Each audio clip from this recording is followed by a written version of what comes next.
Assalomu alaykum aziz do'stlar. Mana bugun yana bitta ish haqida bir ma'lumot bermoqchimiz. Assalomu alaykum aka, xush Alaykum kelibsiz. assalom. Kelganingizga xursandmiz.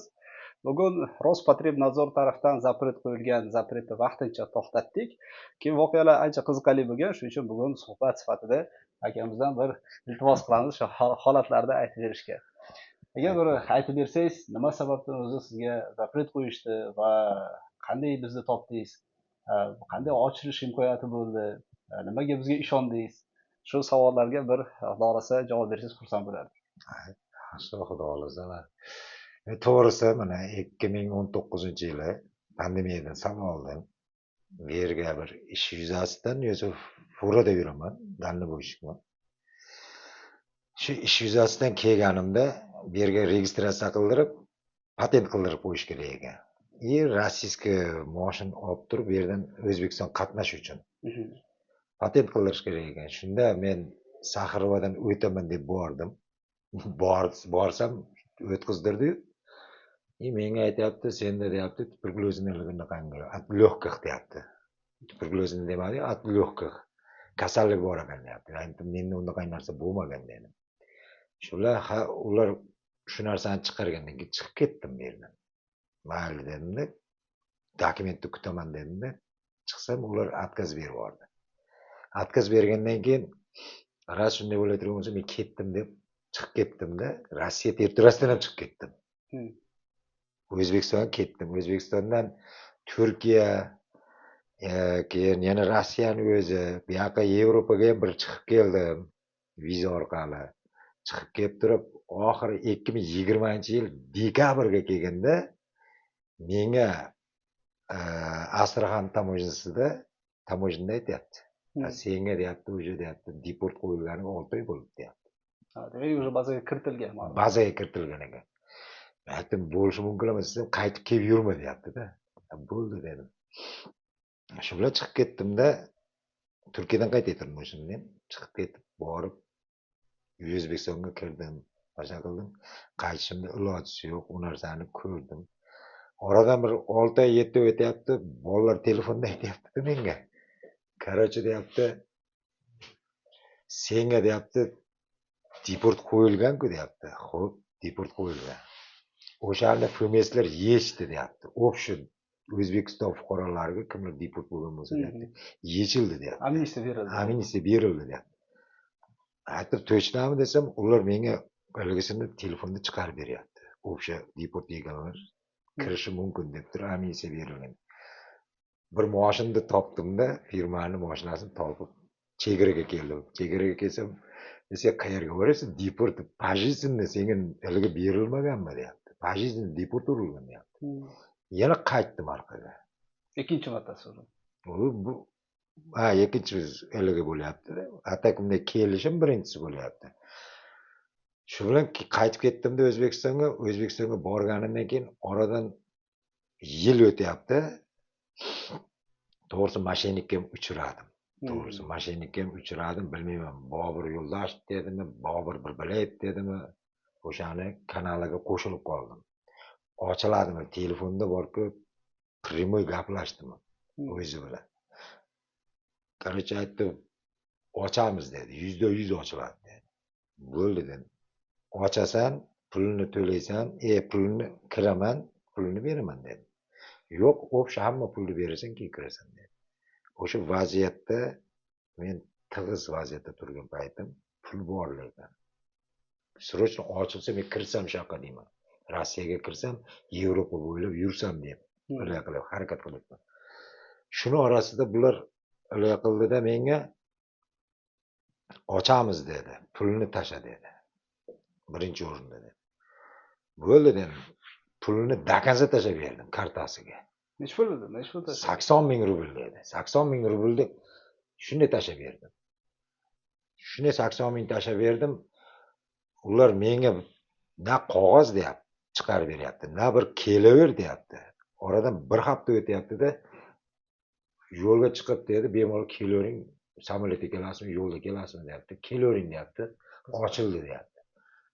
Menga hech bo'lmasa o'sha yerdan dedim bir qog'oz tashlab ber menga. Ochilgan to'g'risida dedim. Men borayin dedim. Yo, bemalol kelavering. Agar biror nima desa, tamoynaga kelasiz, tamoynalarga telefonni ulab berasiz. Хорошо dedim-da chiqdim yo'lga. Shunday Mashtakova degan tamoynaga shunday kelsam, sen qayerga ketyapsan deb turib o'ylay qilyapti. Men aytdim, men deportimni ochgan. Hech qanday deporting ochilmagan deb aytdim. Aytdim shunday, o'sha boyag'ilarga ursam 0-0, na vizib ketadi, na boshqa ketadi. SMS jo'natsam ham ketmaydi. Demak, o'sha blokirovka qilishgan. O'sha cho'rniga tiqib tashlagan. Shu bilan отказ yedimmi, yana orqaga qaytib ketdim, hali ham insofi bor ekan. Bor qaytib ketaver, men davro beraman debdi, chiqarib yubordi meni. Хорошо dedim, ketdim.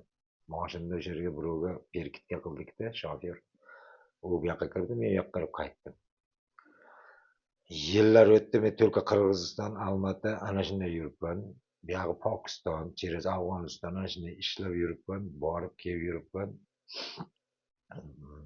Hech bir ilojim yo'q Rossiya territoriyasiga kirishdi. Birovga qilsam, birovlar amnistiya bo'lgan, ochilgan deydi, ularga ham ishongim kelmaydi, chiqqim kelmaydi bu yoqqa. Qandaydir reysdan kelganman uyimga, shunda ila Almatydan qaytib keldimmi, ila Qirg'izistonga borib qaytib kelgan paytim uyda shunday kirdimi, ko'chaga chiqib aylanib keldimda, uyga shunday xonadonimga kirsam, ayolim turibdi, aytyapti, dada sizga dedi, deportingizni yechib turgan haligi topdim dedi, firmani. %100 ochilib turgan joyi bor ekan dedi. Aytdim, bo'ldi dedi. Gaplashaylikchi dedimda, keyin oxiri 85-85 bo'lganida terdim. Terib, Telegramdan vizib jo'natdim, tusholmadim. Keyin голосовой jo'natdim, yozdim. Firmalaringizdan Lolaxon degan o'zi qaytib chiqdi. Qaytib chiqdi-da, keyin shu bilan suhbatimiz cho'zilib ketdi bizda. Aka dedi, bizniki dedi, hammasi dedi, точно dedi, u sizni qanaqangiz bo'ladi, farqi yo'q dedi. Mana menga dalnizni hozir tashlasangiz, hozir ko'rib ham beraman ochilishini dedi. Ochiladi yo ochilmaydi dedi. 100% dedi, ular qilaman. Shunda pasportni o'sha gaplashib turganda o'zida pasportni shunday jo'natib yubordim. Pasportimni jo'natdim. Bu yerda sirazi ko'rdi-da, aka dedi, bu 100% ochiladi dedi. Bemalol dedi, xavotirga o'rin yo'q dedi. Aytdim, aniqmi dedim, o'zi 1-2 yedim issig'idan dedim, yaxshigina dedim. Bolalarimning rizqini qiyib dedim, o'shalar ochib beryapti deb tushganman dedim. Kimga tushgansiz dedi. Bobur Birgalayev deganmi dedim, o'shanga tushganman dedim. Siz o'zi bilan gaplashganmisiz dedi. Gaplashganman dedi. Vizaka gaplashganmiz, Telegramda primoy gaplashganman, ko'rishdik dedi. Na videoda gaplashganman. U 100% ochib beraman deb aytgan. Bir o'rischa gapirib, o'zbekcha gapirib, shunaqangi odam ekan dedi. Bir tojik basharamiga dedim, shunaqangi ekan dedi. Keyin bo'ldi, tushunarli aka dedi. Aka dedi, ochamiz, faqat sizga vaqt kerak uni ochishimizga dedi. Bo'ldi dedim, vaqt kerak bo'lsa men kutaman, qancha bo'lsa dedim. Qancha bo'lsa. Faqat dedi, sizga dedi, shunaqangilar jo'nataman dokumentlar dedi. O'shalarni to'g'rilashingiz kerak dedi. O'zingizning shaharingiznikini ham dedi, respublikanskidan ham to'g'rilaysiz dedi. Keyin dedi, bizda dedi, ofis bor dedi. Ofisimiz bor dedi, Toshkentda dedi. Ishonmasangiz agar dedi. Agar yo'q, unisiga ham ishonmayman desangiz, mana bu yerda bir tanishingiz bo'lsa, mana adresni tashlayman, adresimizga kelsin. Bet 100 filialimizda dedi, o'zimizni mana shularga ofisimizda gaplashamiz. Moskvadagi. Хорошо dedim. Uni ham hamma tomonlama Lolaxon bilan kelishdik. Yana bitta haligi tekshirganingizda qaysi stakandan zapret deb chiqarishdi, ko'rdilaringmi? Esimda yo'q, to'g'risi. Bu mana ochilgandan buyog'i bor-ku, men ular hammasini bor-ku, orqaga surib yerdim. U statya nima, u esimda turardi.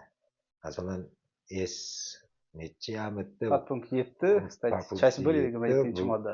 17-moddami shunaqangi Biz hozir tomosha qilayotganlarga qiziqali, agar nobod sizlarda shunaqa holatim bo'lsa, ko'rib olasizlar. Punkt 7, часть 1, 27-modda bilan Rospotrebnadzor tarafdan zapret qo'yiladi. Shu haqida hozir mana gaplashyapmiz. Shunga mana shunaqangi voqealar bo'lib, mana Lolaxon bilan kelishib, gaplashdik. Keyin aka bizda oldindan picha to'lovimiz bor dedi. Men aytdim to'lab beraman dedim. Yana bir kuysam kuyarman deb turib olib toza nima deydi, yurakdan ishonganim yo'q dedi. 100% ga ishonganim yo'q. 50 ga 50 ga ishonganman shunday. Lolaxon bilan gaplashib, takliflar to'g'rilagan taqdirimni ham 50 ga 50 bo'lgan meniki. Garantiya emas edi ochilishiga. Qarashir Lolaxon nima jo'natgan bo'lsa, hammasini qildim. Oxirida bo'ldi aka, mana endi bu yog'i to'lovi deganda 50% to'lovini qilasiz deganda, bo'ldi dedim, qayerga to'laydi dedim. Xohlang bu yoqda birontasi bo'lsa tashasin dedi, tanish bilishlarsiz dedi. 50% ni tashasin dedi. Agar dedi bu yoqda bo'lmasa dedi, o'z ofisda adresi bor sizda dedi, Toshkentda dedi. O'sha ofisga boring dedi.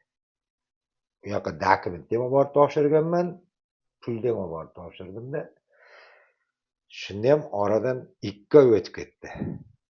Shunda ham 50 ga 50 ishonish, ishonmaslik ana shunday bo'lib turibman. Aytdim. Ochilsa ochilmasa peshonamdan ko'raman dedim.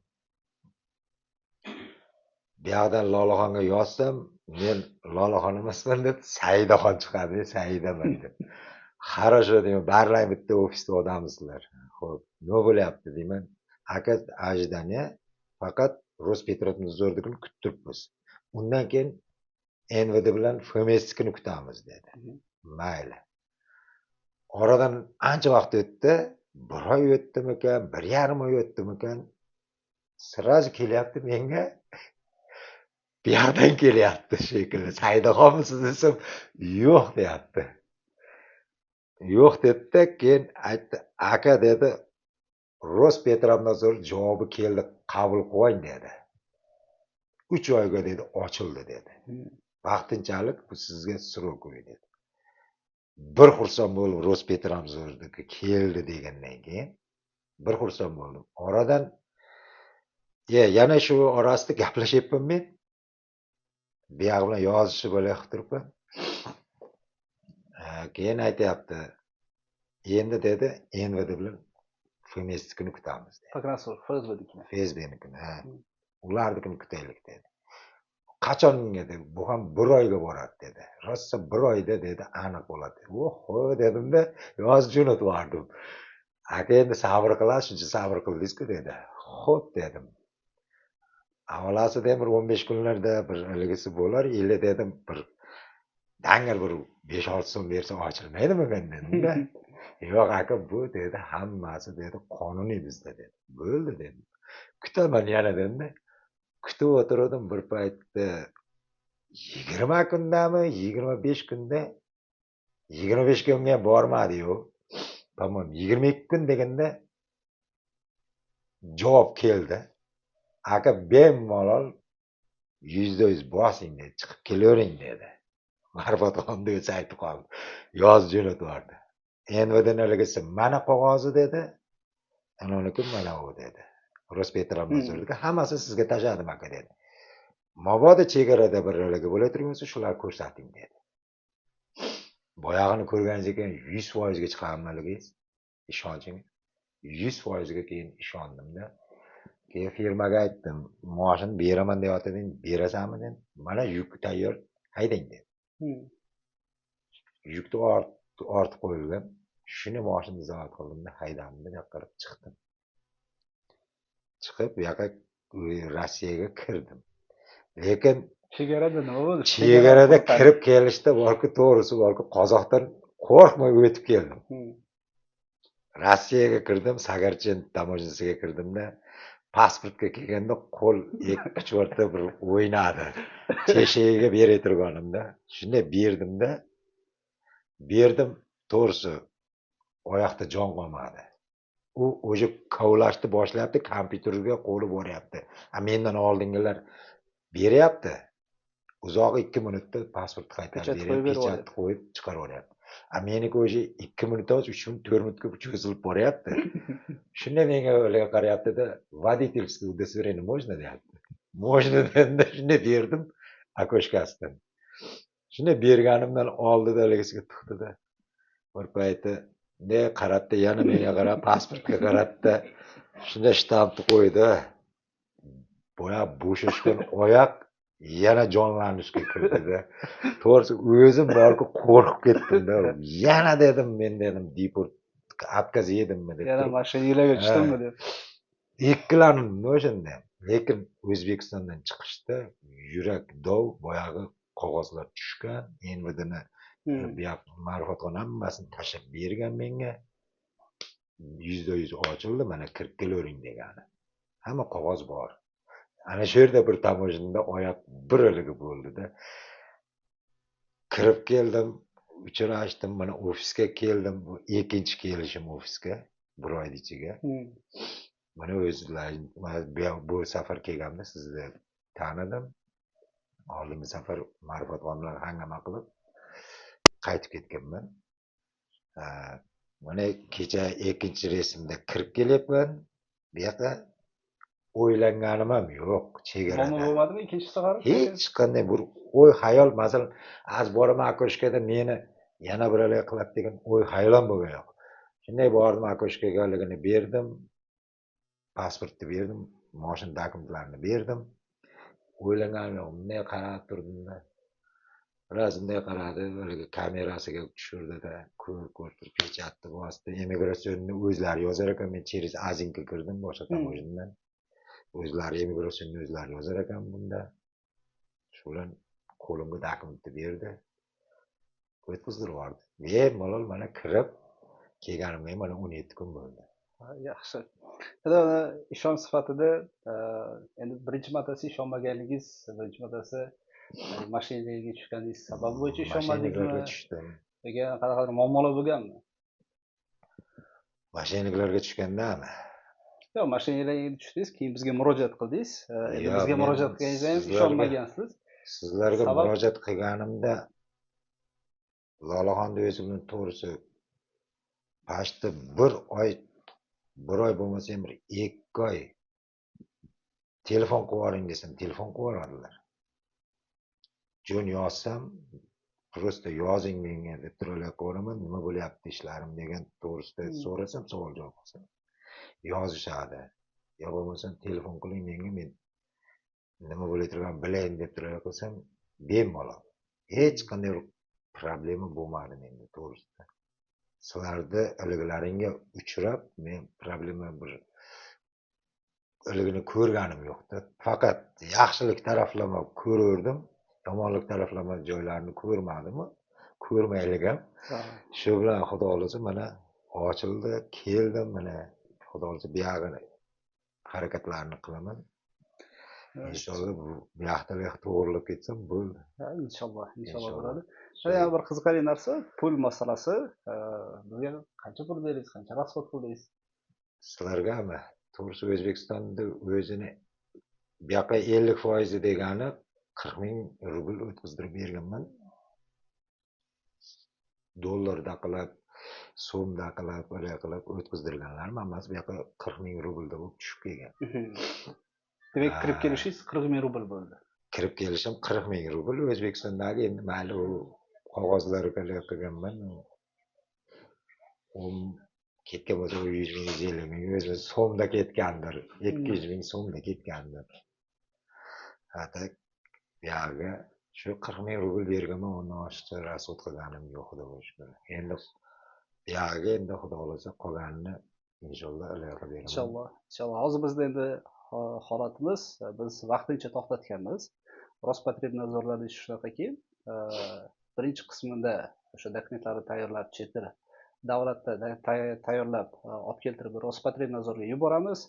Rospotrebnadzor bizga vaqtincha to'xtatib beradi, 3 oy davomida kirishga ruxsat beradi va kirganimizdan keyin Rossiya davlatida med uchrejdeniyada shu больницаlarda yana bir marta обследование o'tib turib, Rospotrebnadzorga murojaat qilib ochamiz. Hozir biz endi kirib keldik. Inshaalloh yana bir marta обследование o'tib turib, o'sha analizlarni topshirib, o'zi hech qanaqa kasallik yo'q. Bu haqida ham ko'p gapirganmiz. haligi rentgen qilayotganda ozgina odam jirib ketsa сразу подозрение на tuberkulyoz deyishadi, lekin borib boshqa joyda bir marta analiz topshirilsa hech qanaqa tuberkulyoz ham yo'q, boshqa kasalliklar ham yo'q. Shuning uchun подозрение deyishadi ko'pincha. Endi xudo xohlasa hozir yana bir marta topshirganimizdan keyin hammasi toza chiqadi. Rospotrebnadzorga murojaat qilamiz. Undan keyin уже полностью bazadan xudo xohlasa olib tashlashadi. Inshaalloh. Endi bizni tomosha qilayotgan odamlar agar shunaqa holatga tushgan bo'lsa, qanaqa savet bergan bo'lardingiz? To'g'risi 100% deb turib men ishonmagandim. 50 ga 50 ishonib kelganman sizlarga. 50 ga 50 ochilgunicha. Ochilgunicha. Menga Ma'rifatxon shu narsani jo'natgandan keyin O'zbekistonda o'zida 100% bir ko'tarildim. Ochildi dedi. Xursand bo'ldim va dokumentlarni ko'rib, qog'ozlarni ko'rib, ochildi deb turib xursand bo'lganman. Chegaraga kelgunimcha 50 ga 50 yana boshqatdan eligim qaytib, hafsalam pir bo'lib kelgan joyim. Chegarada o'tganimdan keyin 100% emas, 2000% ga ko'tarilib ketdim. To'g'risi, ishonch shu darajaga bordi meniki. Endiga mana agar sizlar bilan ishlaymiz, ochib berishga harakat qilaman deb turgan odamlar bo'lsa, 100% emas, 1000% garantiya ochib berishga sizlar firmalaringizga. Men o'zim ham javob beraman u narsaga. Agar meni haligimda birovlar sizlarni orqalingizdan so'rab olib gaplashaman deb turgan bo'lsa, men ularga 100% emas, 1000% bularning firmasi ochadi deb javob bera olaman. Katta rahmat. To'g'risi. Men chunki ishonch bo'lib turib mana kirib keldim, mana sizni ko'ryapman. Bu yoqda men uchun harakat qilgan qizlarni mana barini qildim. Faqat Lolaxon bilan Saidxonni ko'rmadim. Ma'rifatxonni ko'rdim. Mana ikkinchi resim ham kelyapman, ko'rishib qilyapman. Xudo xolasa, agar kim ochiraman desa, sizlarga murojaat qilay turgan bo'lsa, 1000% ishonaversin. Katta rahmat. 1000% ga javob. Bir qiziqarlik, agar bizga murojaat qilsa, sizni nomeringizni bersak bo'ladimi? Bemalol. Meniki 24/7 deydi-ku. WhatsApp ham, Telegram ham ana shunday ishlaydi. 24/7 ishlaydi meniki. Bundaylar qilsa. Biz ham albatta xohlaymiz har bir shunaqa qiyinchilik holatga tushgan odamlarga yordam berishga. Endi mashinalar ko'p, mana akam aytib bergandek, hattoki ko'rib, telefon qilib, gaplashib, o'sha Telegram orqali video zvonok orqali gaplashgan holatda ham odam aldab ketishi ham mumkin. Albatta endi ogohlantirish uchun biz aytamizki, hamma vaqt ish boshlanishdan oldin dogovor tuzilishi kerak, dogovor bo'lishi kerak. Biz ham dogovor tuzamiz. Keyin mana akam aytgandek, hamma pulni olmaymiz, qaysidir qismini oldik. Keyin kirib kelgandan keyin hozir ikkinchi qismni olishim ham hozir обследование o'tgandan keyin yana davom ettirish uchun ishni ikkinchi qismini olamiz. Demak, ishondingiz, shunaqa holatlar ham bo'lsa, sizlarga albatta hamma pulni bermash kerak. Agar mana shu ishlar bo'yicha bo'lsa, hamma pulni bermash kerak. O'sha yarim qismini beriladi. Yarim qismini bergandan keyin ish o'zi ko'rsatiladi. Hattoki Rospotrebnadzorga biz xat yuboramiz. Boshqa yuristlar ham bo'lsa, boshqalar ham yuboradi. Agar o'shalardan javob kelsa, ofitsialniy dokument bo'lsa, o'sha ofitsialniy dokumentda yozilgan bo'lsa-ki, haqiqatan vaqtincha bekor qilindi yoki to'xtatildi yoki вообще bekor qilindi desa, unga ishonsalar ham bo'ladi. Endi og'zaki agarki bironta aytayotgan bo'lsa, albatta u narsaga ishonmanglar. Sabab yana bilet olib, ancha pulga quyib yoki vaqtga quyib, uncha nerv sarflab kelib, yana orqaga qaytib kelish juda ham qiyin, og'ir holat bo'ladi. Shuning uchun albatta dogovor bo'lish kerak. Aytaman, Liboyga men masalan sizlar hozir meni yo'limni ochib kirgizdirib, mana shunchalar ishimni qilib berlaysiz. Agar keyingi bironta insonlar shu narsalarga sizlarga ishonib, yo bo'lmasam aytilaveradida deyi turgan gaplar bo'la turgan bo'lsa, boshqalarga ishonib qilay turgan bo'lsa, men boshqalarni ularga bermayman, savetini bermayman. Nimaga? O'zim boshimdan o'tdi, mashinliklarga tushgani. Men mana sizlar bilan turibmanmi hozir shu ofisda, shu haliga keldimmi, sizlar orqali mana yo'lim ochildimi? Men 100% mashinlarga ishoninglar deb ayta olaman. Nimaga? Boshqalar ham masalan 50% ga biz ham ochamiz deb turganga ham ishonmasin demoqchiman. Men o'zim bir o'rta hol oiladan chiqqan odamman. Yo bir boyni bolasi emasman, yo bir kambag'al, toza kambag'alni bolasi emasman. Yo o'tda ketgan millionerni bolasi emasman. Men aytmoqchi bo'lganim, har qanday firmaga yo bo'lmasa har qandayligiga ishonmasin. Masalan, sizlar hozir buni tarqatasizlar. Instagram, TikTok biraligiga chiqarasizlar. Ko'rganlar bo'la turgan bo'lsa, mana shu firmaga ishonsin, 100% ochib beradi. 100% bo'lmasa ham 1000% men javob beraman. Hozir men telefonimni Liboyga bersangiz, kiraman, bemalol gaplashib, bemalol ayta olaman. Rahmat. Chunki ochib beradi. Agar jo'ni boshqa taraflamalarga bo'lsa ham sizlarniki ochib berish hech narsa emas ekan. Shu narsalarni eshitdim, ko'rdim, bildim, to'g'risi. Rahmat. Shuning uchun bemalol ishonch bilan Liboy odam ishonib qilaversin demoqchiman. Katta rahmat. Ana biz ham har bir holatni ko'rganimizda zapretlarni har xil turi bor. 20 tadan ko'p turi bor. O'sha statyasini ko'rganimizdan keyin biz albatta ayta olamiz. Ochib berish imkoniyati bormi, yo'qmi? Hattoki Rospotrebnadzor tarafdan bor zapretlar u narsalarni ochib bo'lmaydi. O'sha narsalarni ko'rganda o'sha boshida aytamiz, yo imkoniyati yo'q yoki aniq ochib beramiz. Shunga qarab ishni ham olib boramiz. Sizga katta rahmat aka. Xursandmiz kelganingizdan. Ancha xursandmiz. Salomat bo'linglar. Ya bir aytib ketaylik, mana akam qo'li bo'sh kelmabdi. O'zbekistondan qovun olib kelgan. Katta rahmat aka. Xursandmiz. Ancha xursandmiz. Bugun borasi. Ko'ngildan olib keldim buni. Har qachon nima deydi, sizlar bu yerda o'zga yurtda yuribsizlar. Nima bo'lsa ham nima deydi, polizda yeganligisi boshqa. Mana yerga olib kelinganligisi boshqa. Yo bozordan sotib olib yesangiz, u qandaydir ilgisi to'g'ri kelmaydi. To'g'risi. Mazasi boshqacha. Mazasi u boshqacha. Bu primoy kelyapti. Katta rahmat, xursandmiz. Ko'ngildan olib keldim, to'g'risi. Katta rahmat. Sizlardan ham xursandman. Alloh rozi bo'lsin. Bu videoni ko'rganlar, ko'rganlaringiz uchun katta rahmat. Agar shunaqa muammolaring bor bo'lsa, agar shunaqa zapret qo'ygan bo'lsa, bizni telefon nomerimizga murojaat qilsalaring bo'ladi. Telefon nomerini qoldiramiz opisiyaniyada. Inshaalloh tez orada javob berishga harakat qilamiz. Katta rahmat. Sog' bo'ling. Katta rahmat aka sizga. Sizlarga. Nimani bosib qo'ysangiz bo'ladi. Assalomu alaykum. Sog'lig'ingiz aka, tinchmisiz? Sog'lig'ingiz.